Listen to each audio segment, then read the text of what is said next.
looks and sounds like the World Cup of Soccer, the Super Bowl, the Stanley Cup. But this is the Bocuse d'Or, the most prestigious culinary competition in the world. Chris Mills of Canada and Tracy O'Grady of the USA are competing against 20 other chefs from 20 different countries. Chris and Tracy are each trying to win the Golden Bocuse, a statue which means that they have triumphed over all the others. It means they have survived grueling hours of cooking and years of preparation to be judged the best chef in the world.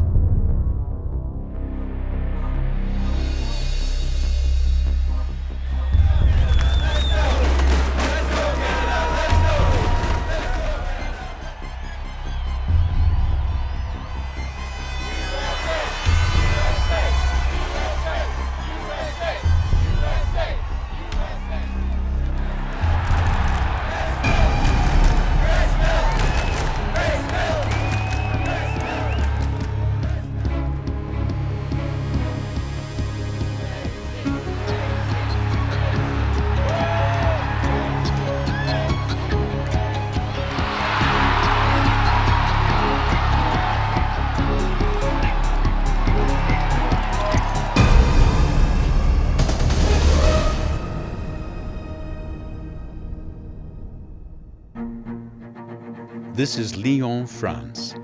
A few hours' drive south of Paris, this city is renowned as the gastronomic capital of the country. It's easy to see why just by strolling through the food markets. The vendors here take pride in what they sell. All the ingredients are carefully displayed to show the freshness and quality of the products.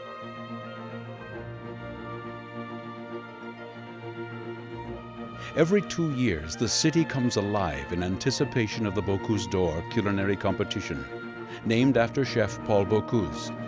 One of his restaurants rates its own road sign, and entering the restaurant is like walking into a culinary shrine.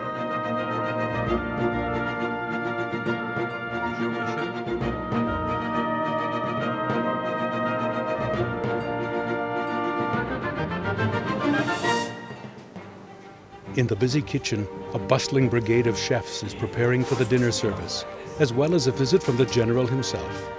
All must be in order when Paul Bocuse arrives to instruct his charges for their important tasks.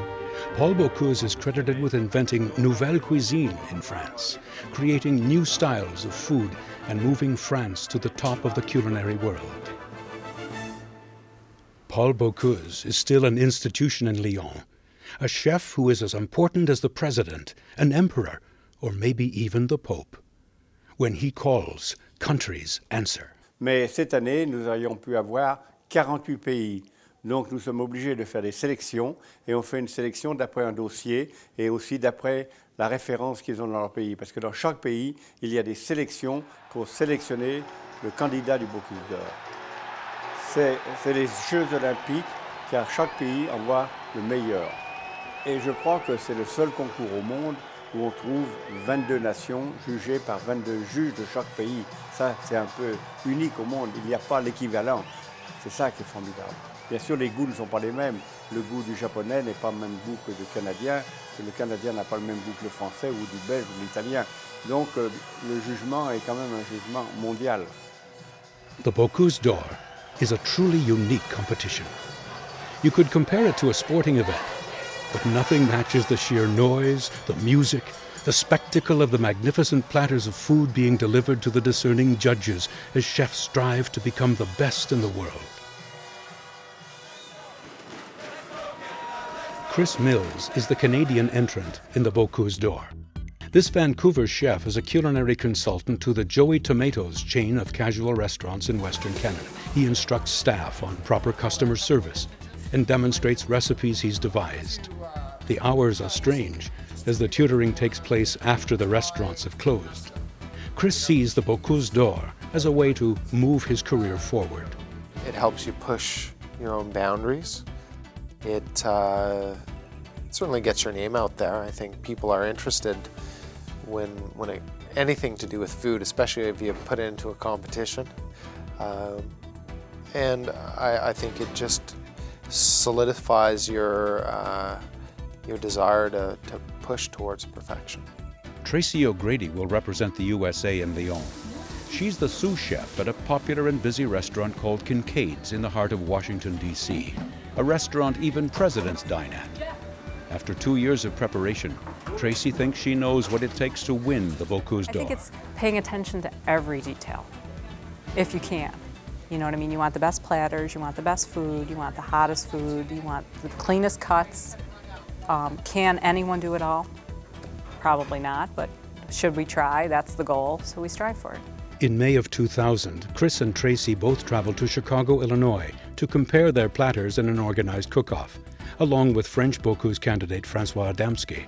It was a chance to practice both their cooking and their timing. Afterwards, Chris Mills sat down with his mentors and advisors, Bruno Marti and Michael Noble, to discuss what they learned. And I think, the Americans have done us a great favor by inviting us to a competition like this. This was a friendly competition. Yeah. I mean, it was an incredible opportunity for us to have this competition. Chris narrowly edged Francois Adamski for first place and felt it was a good practice for the real thing. Tracy came in third and was disappointed with how her cooking was regarded by the judges. She was expecting more constructive criticism instead of outright complaints. Right after the competition was very, very difficult. The thing that disappointed me most about Chicago was that I was going there expecting people to look at my food and eat it and say, you know something, Tracy, this could be a really good idea if you just do maybe this. Or you do, and instead, what I got from Chicago was like, you're going to lose if you do this. Don't do that. So I was a little disappointed in that because I thought that you really need help to do this. Yeah, you that's need right. That's right. constructive That's right. Yeah. ideas. We're concerned too much about little details that we do, and we probably take too many of those little details, and therefore you're under tremendous pressure. Therefore, giving him an oversight on every little detail that goes on the plate, and nothing is missed. And I think that's what I think he should look at it for the next time. Tracy felt ill-prepared for this competition. With little time to practice and organizational nightmares to deal with, she left Chicago disillusioned with the whole process, but determined to carry on.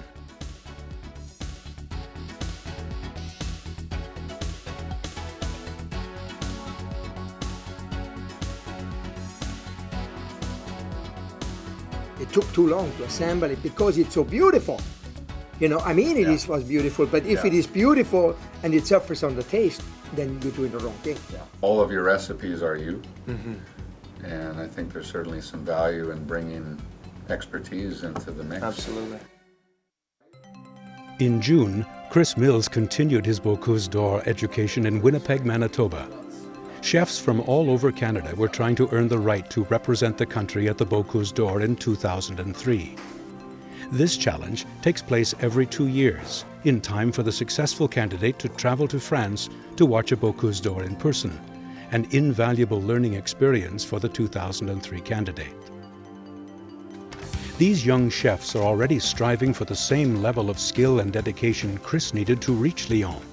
The kitchens were filled with intense cooking in the same competitive constraints as the Bocuse d'Or, and the resulting platters were just as beautiful as many seen on the world stage. In Canada and the US, winning the right to compete in France is seen as a stepping stone to a successful career. The successful candidate was Andrew Springett of Vancouver, continuing a tradition of West Coast chefs representing Canada in Lyon. In Washington, Chef Hartmut Henke, the US 2003 Bocuse candidate, was helping Tracy put on a fundraising dinner at Kincaid's. Also lending a hand, Leah Linster of Luxembourg. Leah is the only woman to ever win the Bocuse d'Or. She did it in 1989, and no female chef has achieved the podium since then. When I won the Bocuse d'Or, I got prepared, Tracy. I prepared myself. On Thursday before I left, 6 Americans came, and I said to them, here's my menu, but you can choose whatever you want to eat, but I will cook lamb for you. They said, how comes? Because on Sunday I leave for a contest. I need some practice. I made it, and then later I went to the restaurant and said, how did you like it? And they said, Leah, we only can tell you one thing. If you don't win with this dish, there must be something wrong with your contest. Leah was flown to Washington to give Tracy some advice on how to cope with competing at such an intense event as the Bocuse d'Or. At the fundraising dinner, Leah couldn't sit back and watch, but took knife in hand to demonstrate some advice. I said, you cut and you give. Like this. The kitchen at Kincaid's that night was busy. For Tracy, this event helped her prepare for going to France, the pressure of getting the food on the plate for the waiting customers. Leah Linster says chefs only get excited and shout when they're afraid of not pleasing the customer. She told Tracy she has to think of the judges in France as customers in her restaurant and maintain her belief in what she's cooking. Meanwhile, Chris Mills and his assistant Kevin Cherkas were also about to seek some international advice. Leaving the comfortable confines of Vancouver and the mountains of British Columbia, Chris and Kevin flew to France. France has produced the most Bocuse d'Or winning chefs in the history of the competition. After landing in Lyon, Chris and Kevin drove for about an hour to the village of Saint-Bonnet-le-Froid. Their destination was a restaurant called Auberge et Clos de Chine. The owner and chef of this restaurant is Regis Macon. Regis was the winner of the Bocuse d'Or in 1995, and while still involved in the competition as an organizer, was more than willing to watch Chris prepare his platter and provide some constructive criticism. Chris would prepare 3 different lamb dishes for his meat platter. The tougher parts of the lamb wrapped in seasoned fat from the lamb carcass, then tied to keep it all together, and slowly braised with vegetables. Kevin started working on some of the vegetable garnishes. After brushing some squash with butter, it's roasted in the oven until tender. Kevin then simmers some fresh tomatoes in olive oil and finally chops them for another garnish. With his lamb dish well in hand, Chris turned to his fish, which must be sea bass for this competition. Chris has boned and skinned the fish and seasoned it with parsley. He rolls it up, then reattaches the skin to take advantage of the beautiful patterns. The roll is sliced and set aside for final cooking. The next garnish involves a pile of very expensive and fragrant black truffles. The truffles are thinly sliced and placed in a tower of simmered carrots.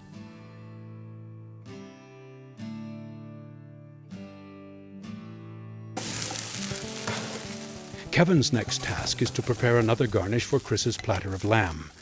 This is a soufflé, featuring goat cheese as the main flavoring. The 2 cooks worked all through the night, anticipating the arrival of Regis Macon early the next morning.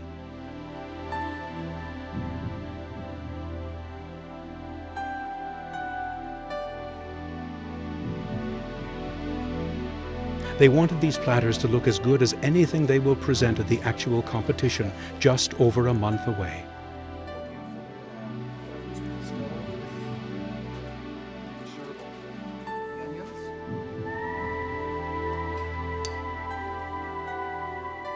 With the final touches in place, the meat platter is ready for inspection. I like this.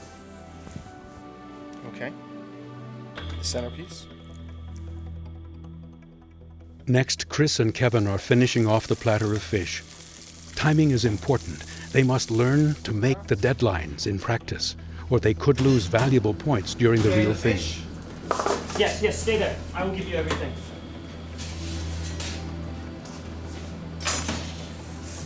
Despite their fatigue, both Chris and Kevin are looking forward to the comments from a former Bocuse d'Or winner.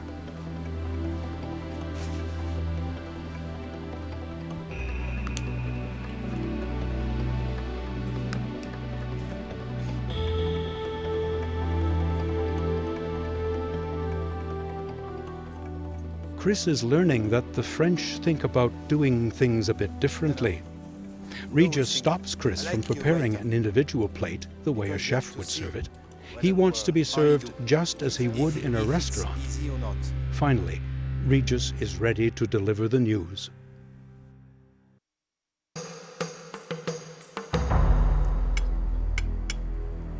Well, it's quite nice. First thing, it's quite nice.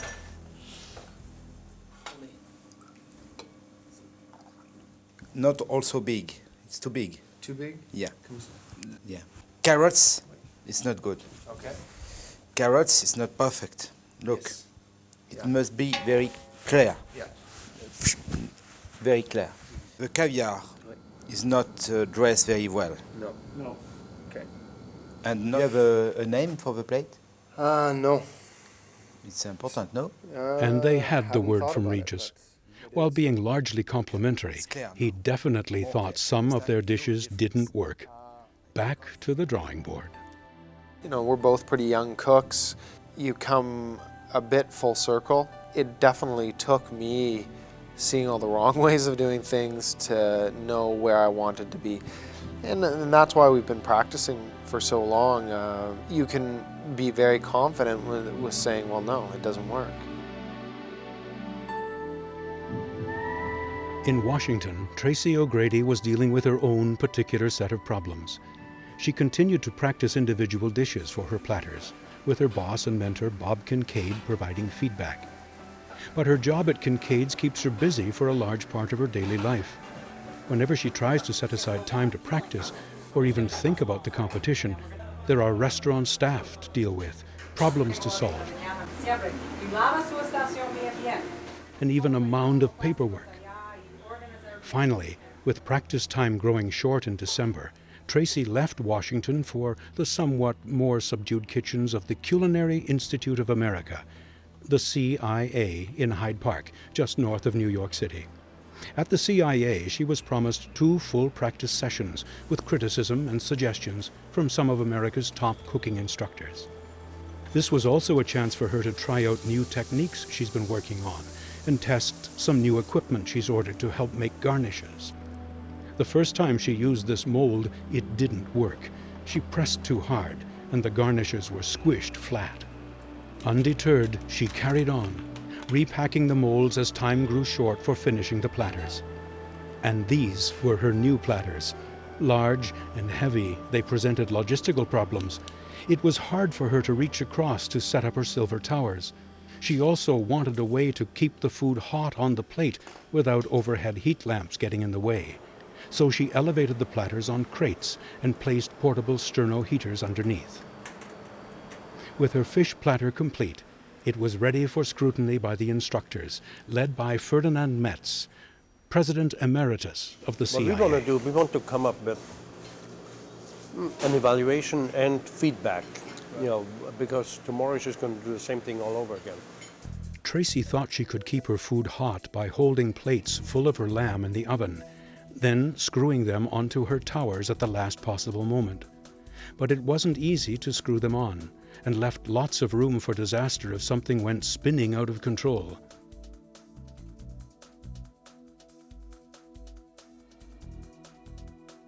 At the end of the first day, she was left with lots to think about, but also a newfound resolve in her personal strategy. Trust your instincts. If you think it's going to work, just work it until you get it right. You know, listen to criticism and, you know, refine. You know, like today they had some really good points, and, you know, most of them were like, you know, small ideas, but really helpful, you know what I mean? But if you know that the flavors work, you just have to stick with it. One of the instructor's suggestions included a session with Corky Clark. He's been teaching students at the CIA for over 20 years. And even though Tracy works at a seafood restaurant, she picked up some good tips. On the day of her second practice, she tried something different by preparing a mushroom sauté for the fish, then wrapping the boned fish around it. As the fish was given a chance to firm up in its plastic wrap, Tracy and her assistant, Melanie Parker, continued with their other dishes. Melanie made fresh pasta for a lamb ravioli. Delicate pastry strips were wrapped around forms for baking, and Tracy began work on assembling towers of braised potato and spinach for one of her garnishes. As the food was ready to be plated, Ferdinand Metz arrived to help Tracy. He wanted to give her a fresh perspective on how to use the space on each platter. The CIA instructors had plenty to say. They didn't think her food layouts were taking advantage of all the space available. The new fish dish she tried didn't hold together very well when cooked. It's easy to criticize something if it's not perfect, and Tracy is feeling the pressure of so many eyes watching her every move, tasting everything she cooks. The constant criticism can take its toll, but it's also providing the information she needed to help her get closer to the top of all the other chefs, striving for the elusive Bocuse d'Or. It's early January in Vancouver. Chris Mills squeezed in one more practice before heading to France and the 2001 edition of the Bocuse d'Or. This is a timed trial, and the results will be as close as possible to the platters he wants to execute in Lyon. Chris has been working to refine the dishes that worked for him when he cooked for Regis Macon in France. But he's also invented some new ones. Thin slices of asparagus laid over a crepe will now form the base that will hold his Nova Scotia lobster gratin.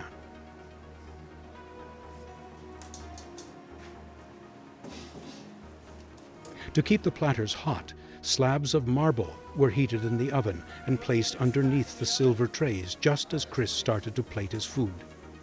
The towers of carrot and truffle are gone. Instead, Chris has decided on a slice of braised fennel, topped with a puree of young carrot and then a baby carrot perched on top. The potato croquettes are still on the platter, but their shape has been refined to be smoother and more compact, with caviar carefully placed on top.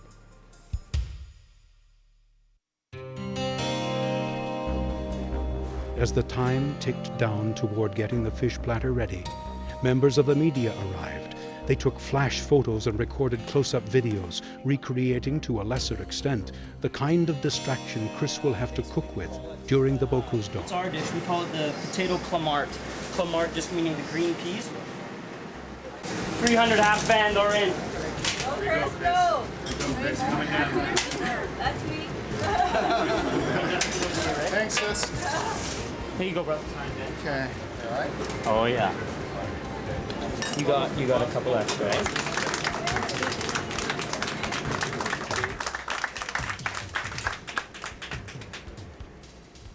At this practice, the media were the judges, sitting down to a banquet similar to what the judges experience at the Bocuse d'Or, but with a lot less pressure. In the meantime, Chris finished his meat platter. Those two are split. You got 12 beauties.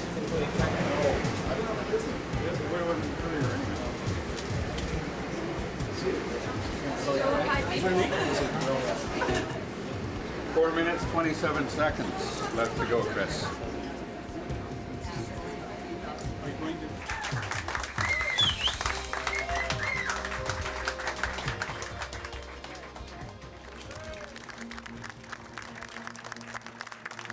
After 2 years of lost sleep, no time off, and constant work and practice, Chris and Tracy have finally arrived in Lyon to try to grab their moment in the spotlight.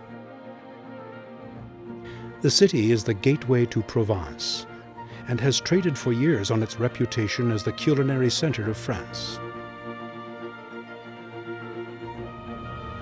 The city lies quiet at night, its citizens conserving energy for the competition ahead. The Bocuse d'Or is about to begin. The stands in the kitchen stadium are about to be filled. It's 9 o'clock in the morning on the first day of 2 days of competition in Lyon.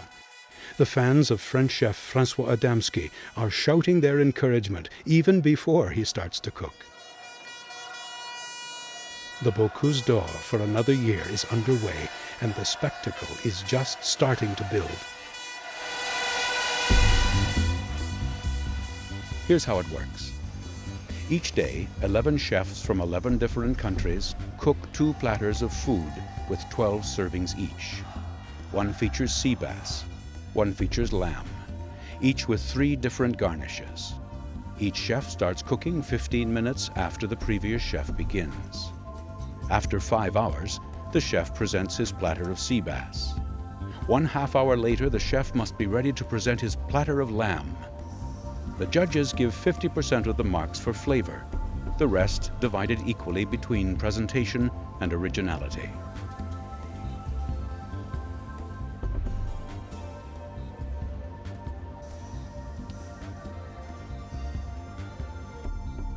The Italian chef, sweating profusely right from the start, has chosen sea urchin as an ingredient for his fish platter. He painstakingly cuts open dozens of the spiny creatures, discarded the guts, then scooped out the gonads for the sauce. Fresh sea urchin is as sweet and tasty as mango and will enhance the taste of his fish. 11 cooking lessons happening at the same time. Although cooking techniques may be the same, it seems like there are countless ways of making the fish and lamb look appealing, usually by rolling it up in some sort of complementary ingredient.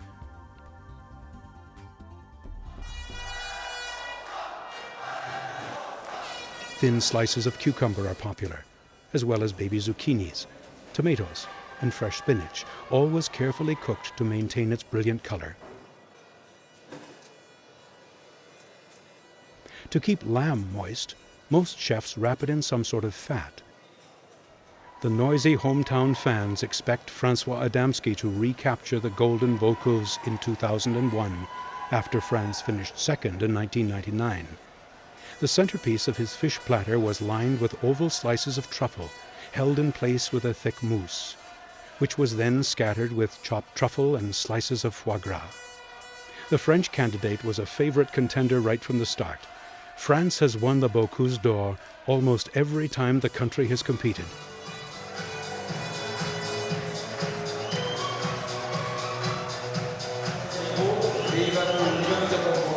Fans are treated to play-by-play commentary by a bilingual team of announcers, backed up with music and a multiple-screen video display. As the first chef gets ready to present his first platter, the judges are introduced, one from each country.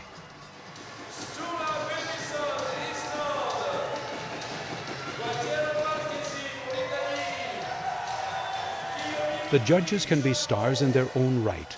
They are former Bocuse competitors or the heads of the culinary associations in their home country.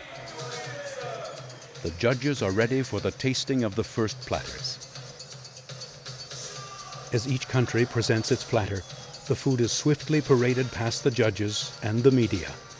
As the platters come out, they're accompanied by a blare of rap-style music and a roar from the fans of each country, who usually group together in one part of the stands. The judges have just a few seconds to look at the platters, then a few minutes to taste everything on their plate and mark their ballots before the next platter arrives. Some of the platters are huge, requiring 4 people to carry them. Some of them are small.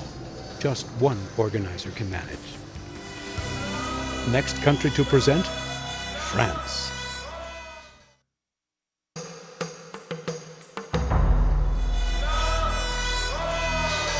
The biggest roars of day one were, of course, reserved for France. While the French fans were cheering, the rest of the crowd was gasping in amazement. Francois Adamski had truly created a daring and original presentation with his platter of fish. More cheers and more appreciation for France as Adamski presented his platter of lamb on an unusual triangular platter. The food was modern and stunning. Adamski was relieved to have pulled off a good job. We are happy. That was a good job. Now, we wait. While the platters are each unique, they all somehow follow the same style the Bocuse d'Or is known for. There is usually some sort of centerpiece showing the whole fish or parts of the fish reshaped into a whole, and garnishes sweep around the sides in eye-catching presentations.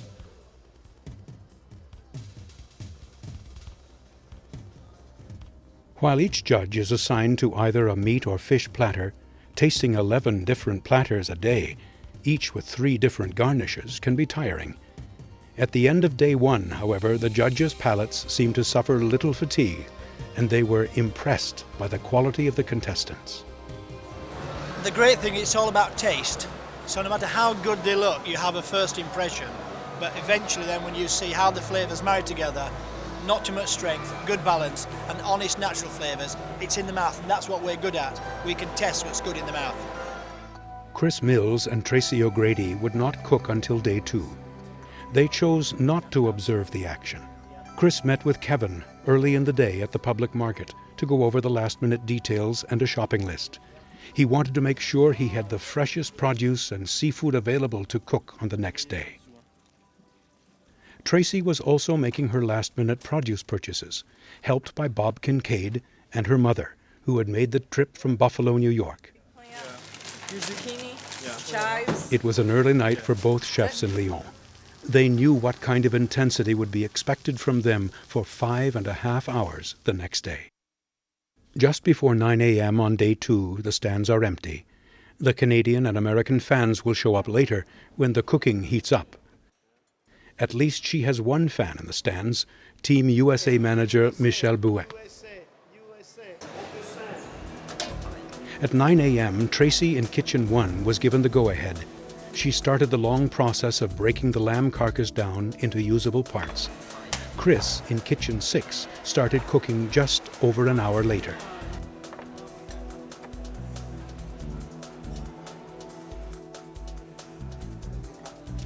The fans started to trickle into the stands, including the proud mothers of Tracy and Chris. She's the best. She's a wonderful daughter. She's always been supportive of our family, always been there for us, and now we're here for her.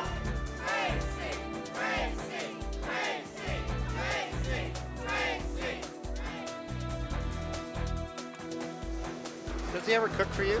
Yes. I get a Christmas present every year. Chris is willing to cook for me for however many people he'll do a dinner party for us. It's wonderful. Tracy didn't have time to look up at her mother cheering. She had to continue on her carefully timed cooking schedule. Loin of lamb was surrounded by ground lamb and foie gras, then wrapped in caul fat. Tracy also braised fennel for a fennel tartine, one of the dishes that the instructors at the CIA unanimously praised. Tracy had kept the mold. With practice, the garnishes turned out much better, holding their shape and now ready for the platter. Meanwhile, in the Canadian kitchen, Kevin sautéed some mushrooms and pressed them into molds. When the mushrooms firmed up, they came out of the molds and were wrapped in a thin slice of grilled eggplant.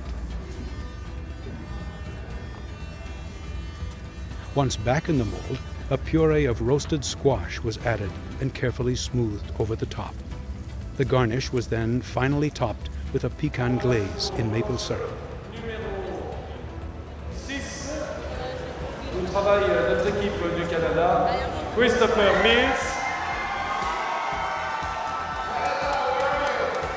Chris oiled and roasted some portobello mushrooms. Once roasted, he sliced them and carefully laid them out on a sheet of plastic wrap.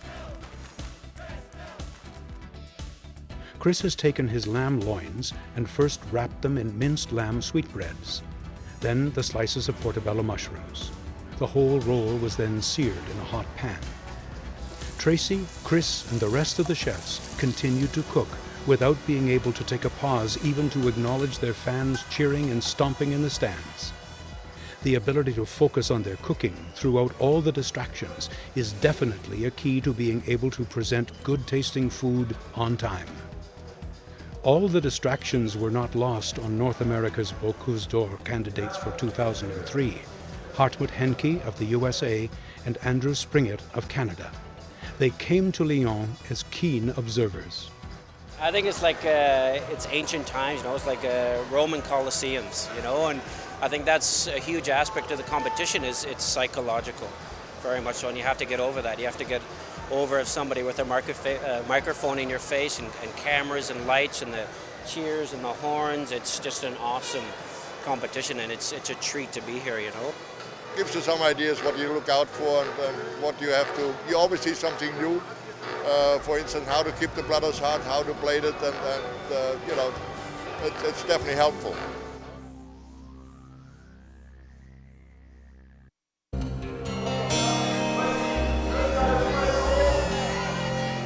There's just a few minutes left before Tracy O'Grady has to present her platter of sea bass. The crowd has been waiting for hours and begins to roar once again. The dozens of media were moved from the kitchen areas to behind a fence to observe the chefs getting ready. Tracy was ready in Kitchen 1, on time with her platter of sea bass.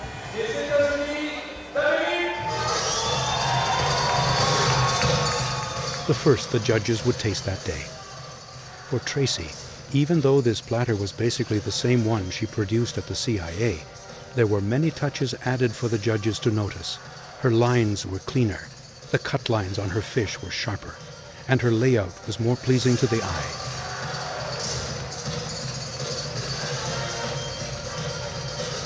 By this time, the judges had tasted 5 platters of fish. Now it was time for Chris Mills to provide the 6th, but Chris and Kevin were slightly behind time. Chris carefully poured the sauce. They worked furiously to perfect the last garnishes on the platter before it was shown to the judges.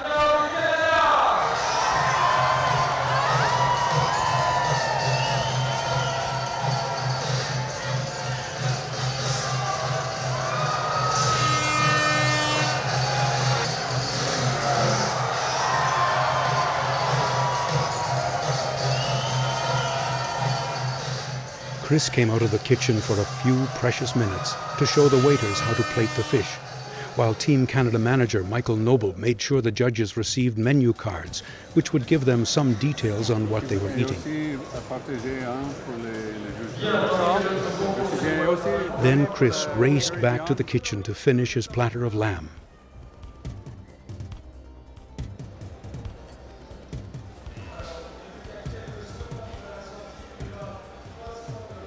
Tracy couldn't watch what the other chefs were doing. She still had to finish her platter of lamb. Her assistant, Melanie, helped place one of the garnishes, a spicy chickpea stew held in tiny pastry casseroles.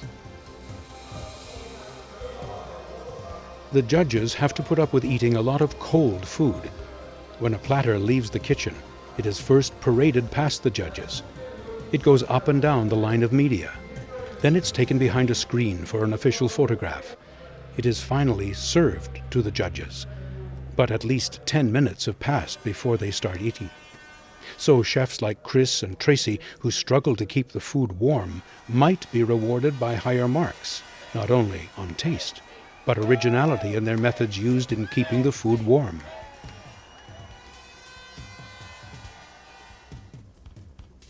Tracy was ready to present her lamb even a few minutes before the contest proctors were expecting it. It took 4 chefs to carry her platter, but it was now in the hands of the judges, and all she had left to do was clean up.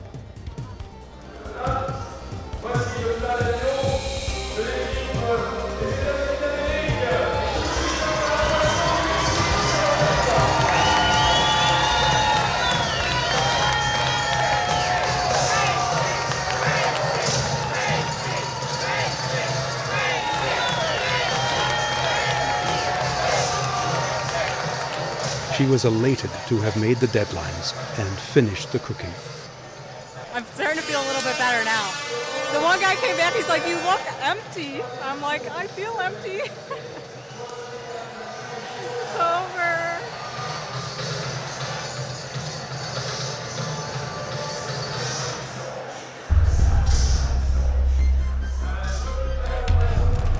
It wasn't quite over for Chris. His last platter was coming together. This is where all the hours of practice were supposed to pay off, to enable Chris to treat the competition just like another day of cooking in Canada, delivering hot food to the customer. But the precise delivery of the platter to the second is very difficult. Chris has to search for his rosemary. He and Kevin have to switch positions to avoid awkward plating. Find the rosemary for me so I have it. It's right here.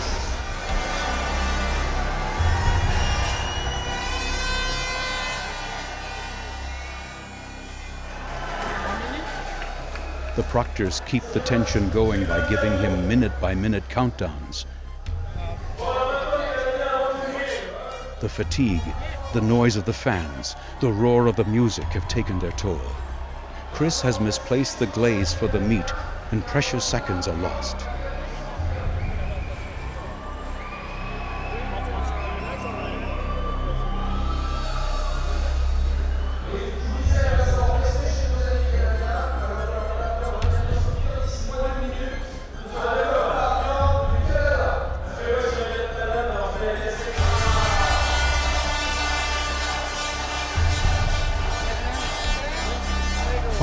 it's over.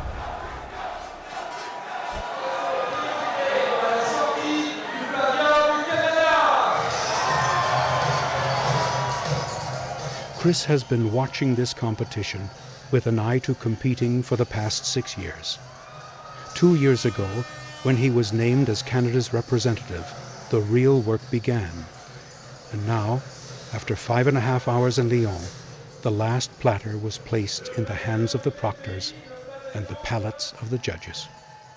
While more platters continued to arrive from other countries, Chris and Kevin made their way to where the individual dishes would be plated, showing the waiters how it should be done. With the food in the hands of the judges, it was time to relax for just a few minutes and contemplate what had just happened over the course of the competition. We cooked tasty foods. I think we did well. It was beautiful. It was a grind. It was a 5.5 hour grind with a guy I've been working with for 2 years, 3 years. Yeah. It was beautiful.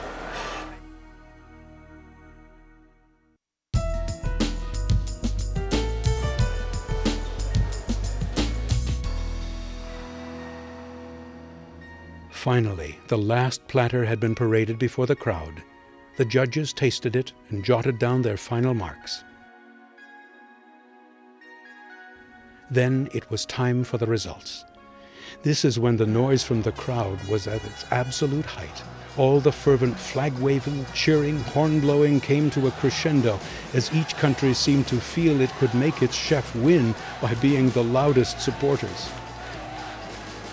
Quiet finally came over the crowd after all the chefs and their assistants had come out on stage to stand in the presence of Paul Bocuse as the awards were being handed out.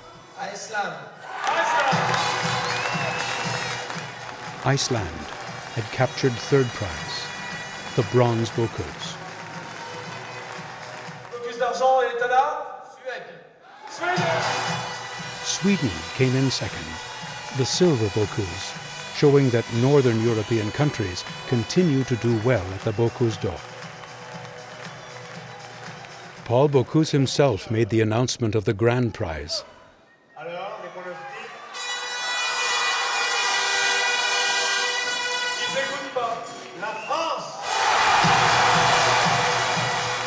To no one's surprise, France, with chef François Adamski, had ended up with a Bocuse d'Or once again.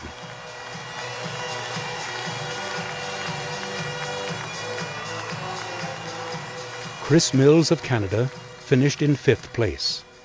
A disappointment, considering how much of his life he had put into this chance.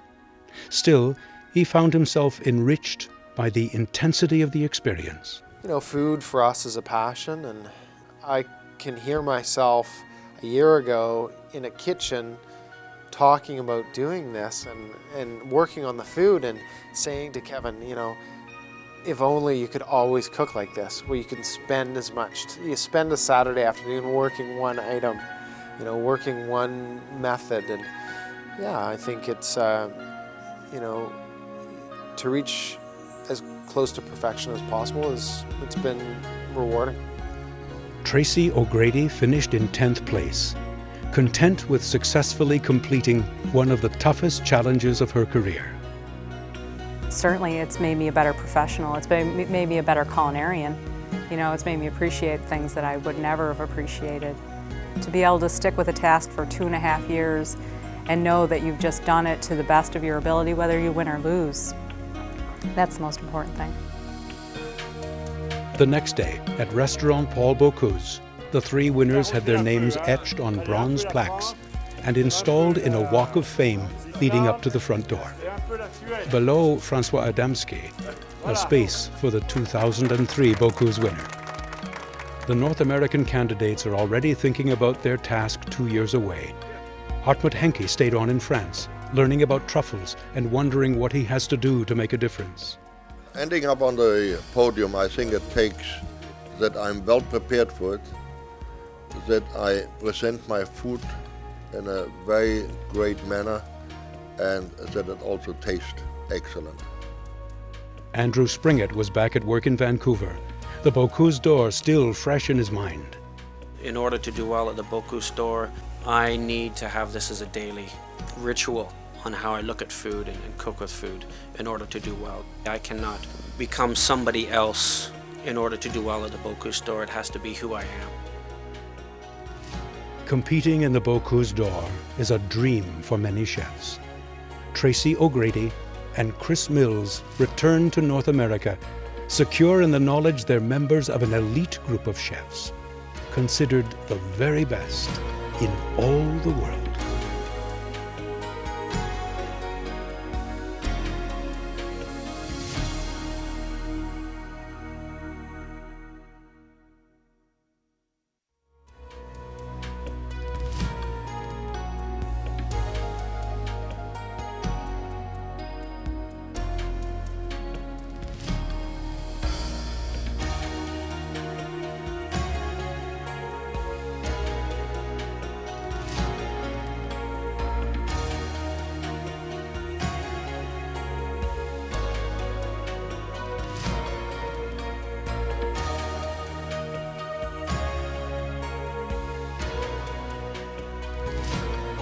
This program is a production of Food Network Canada and Food Network USA.